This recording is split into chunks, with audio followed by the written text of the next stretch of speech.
물만 마셔도 살이 찌는 것 같은 분, 샐러드 먹으며 버티는데도 살이 빠지지 않는 분. 근데 옆에서 하루 세끼 배달 음식을 먹어도 날씬한 사람은 날씬해요.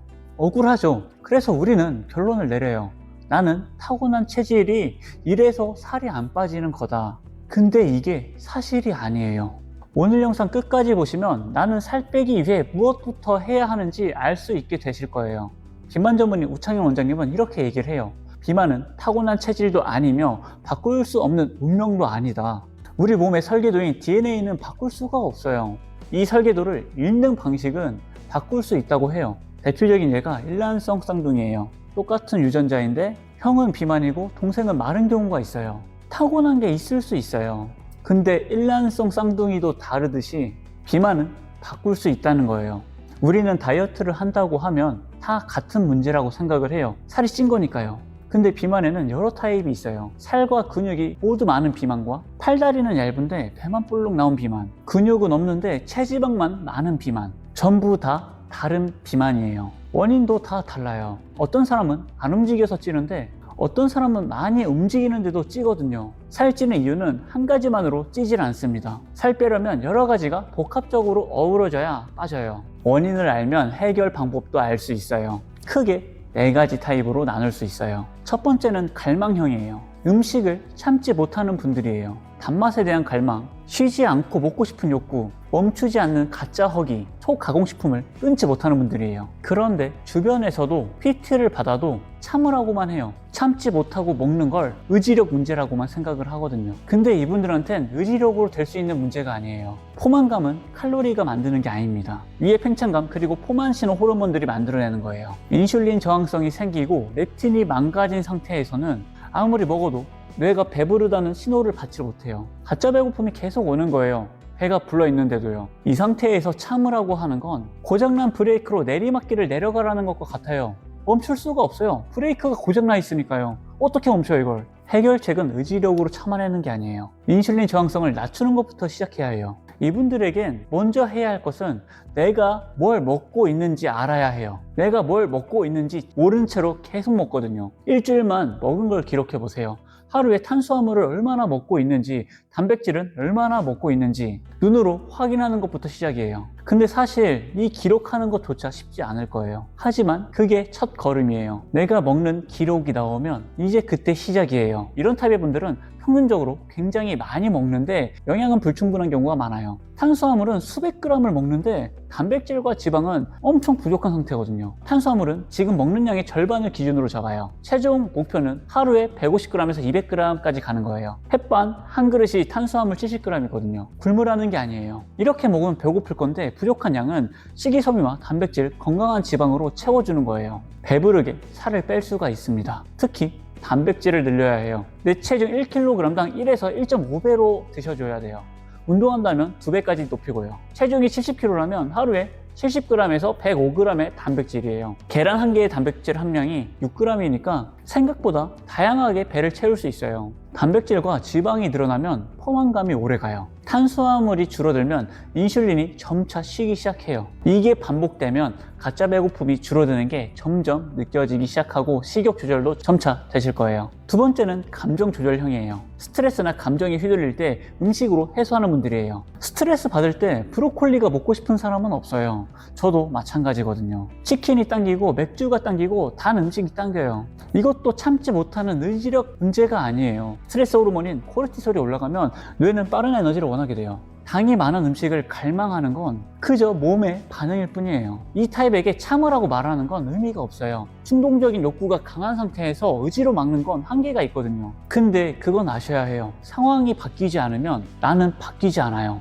필요한 건 대체제예요. 스트레스가 쌓였을 때 산책하고 나면 조금 나아진 경험 있으시죠? 스트레스가 막 오를 때 찬물 한 잔 마시고 심호흡을 하면 조금 나아지는 경험도 있으실 거예요. 식욕을 직접 막는 게 아니에요. 스트레스를 낮추는 방법을 찾는 거예요. 코르티솔이 낮아지면 음식에 대한 갈망도 자연스럽게 줄어들거든요. 먹고 싶다는 충동이 올라오는 순간 10분만 밖에 나가보세요. 치킨을 안 먹겠다고 참는 게 아니에요.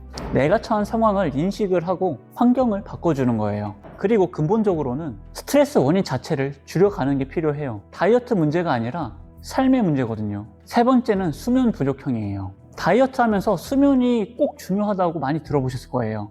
이 타입이 가장 무서운 이유가 있어요. 잠이 부족한 상태에서 우리 몸에 벌어지는 일을 보면요, 그렐린이 올라가요. 배고프다는 신호를 보내는 호르몬이거든요. 잠을 못 잔 다음날 자꾸 뭔가 먹게 되는 것도 이것 때문이에요. 그리고 렙틴이 줄어요. 배부르다는 신호가 약해지는 거예요. 먹어도 배가 덜 차는 것 같으니 더 많이 먹게 되는 거죠. 그리고 코르티솔이 올라가요. 스트레스 호르몬이 높으면 인슐린 저항성이 악화돼요. 지방을 태우기 더 어려운 몸 상태가 되는 거예요. 잠을 못 자면 식욕은 올라가고 지방은 더 쌓이고 대사는 느려져요. 이 상태에서 식단 조절을 하면 어떻게 될까요? 근육이 줄고 내장 지방은 오히려 늘어나기 쉬운 상태가 돼요. 이 타입에겐 가장 먼저 필요한 건 식단이 아니에요. 수면이 먼저예요. 수면 루틴을 잡는 것, 그게 다이어트의 시작이에요. 잠을 제대로 자기 시작하면 식욕이 이전보다 자연스럽게 줄어들어요. 호르몬들이 정상작동하기 시작하거든요. 마지막 네 번째는 귀차니즘형이에요. 활동이 거의 없어서 대사량 자체가 낮은 분들이에요. 이 타입은 악순환이 있어요. 활동을 안 하니까 살이 쪄요.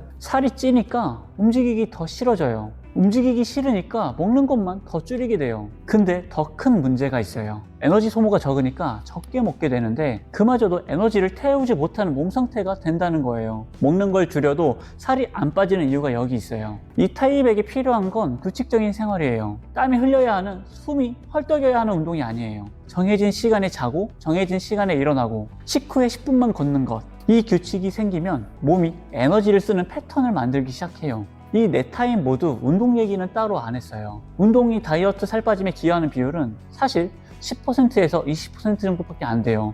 나머지 80에서 90%는 식이거든요. 그럼 운동을 안 해도 될까요?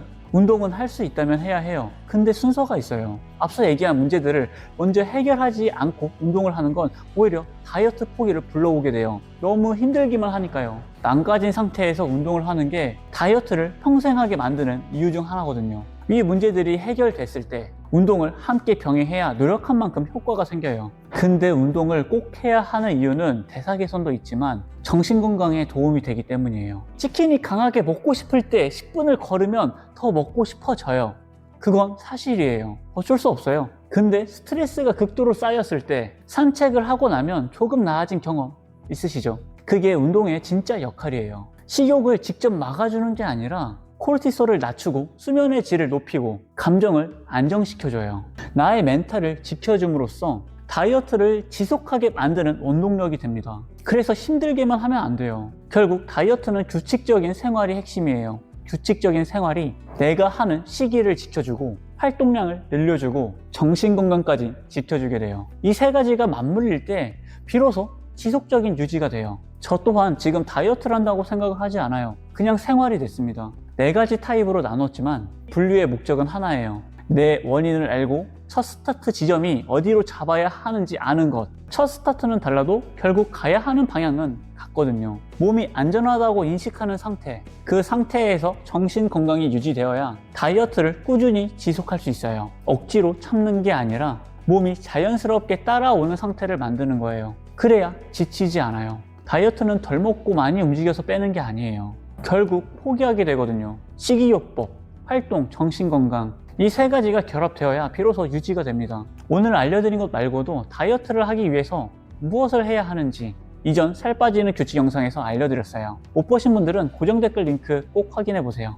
도움이 되셨다면 구독 한번 부탁드립니다. 다음 영상에서도 또 찾아뵙겠습니다. 감사합니다.